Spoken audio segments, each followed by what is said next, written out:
The gentleman from Massachusetts is recognized for 4 minutes. I thank the gentlelady for her leadership on this important debate, and I rise in strong support of this rule.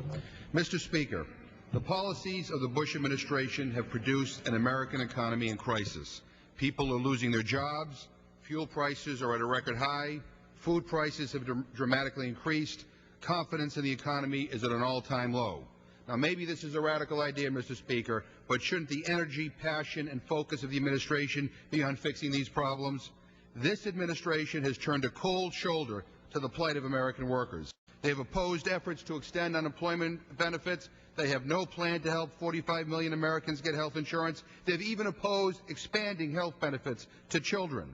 Their absolute indifference towards our fellow citizens is stunning. It takes my breath away. Well, that must change.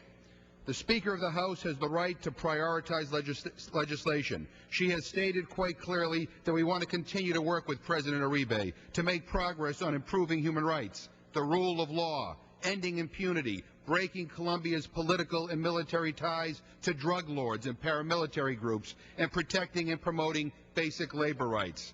Mr. Speaker, if the Colombian FTA came up today for a vote, I would strongly oppose it. I have repeatedly told the Colombian government that I am always willing to reassess my position.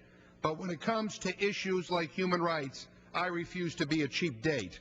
The UN, the Red Cross, and U.S. and Colombian human rights groups all describe a worsening humanitarian crisis in Colombia. The number of internally displaced grew by 27% over the past year due to increasing violence throughout the country. And over each of the past 3 years, murders of civilians by the Colombian army have been increasing.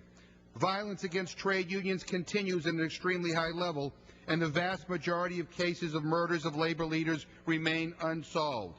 It is true, Mr. Speaker, that murderers of trade unionists in 2007 were about half of what they were in 2006. Even then, Colombia had the highest rate of trade union murders in the world. But death threats, attacks, and disappearances skyrocketed. But in this 1 year, hiatus in the murder rate may be over. In just the first 12 weeks of 2008, 17 trade unionists have already been assassinated. Mr. Speaker, like many of my House colleagues, I have traveled to Colombia several times over the past years. I have gone to Putumayo, not to fly over fumigated territory, but to meet with hundreds of human rights victims and campesinos on the ground. I've been to Barranca Bermeja, Sincelejo, and Popayan. I've traveled to San Jose de Apartado and to Arauca, where violence from all armed actors reigns supreme and community leaders are murdered like flies. I've visited the slums of Bogota, where the poor and the internally displaced struggle to survive. I've spent hours in meetings with human rights groups, with families whose loved ones are held in brutal captivity by the FARC, and with victims of violence by the paramilitaries and the Colombian army. I've met with the Constitutional Court, religious and labor leaders, with indigenous peoples and Afro-Colombians, and dozens of government and military officials. There is so much more to Colombia than the administration's day-and-a-half excursion tours to Medellin and Cartagena.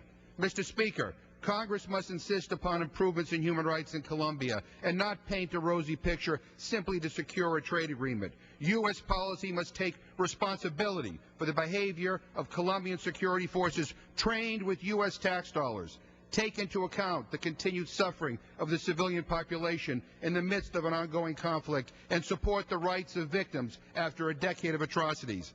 I remain dedicated to the Colombian people. I will never advocate walking away from Colombia. I also strongly support the right of the Speaker of the House to take up trade agreements when it makes the most sense to do so. I urge my colleagues to adopt this rule and to remain engaged with Colombia on these important issues. California.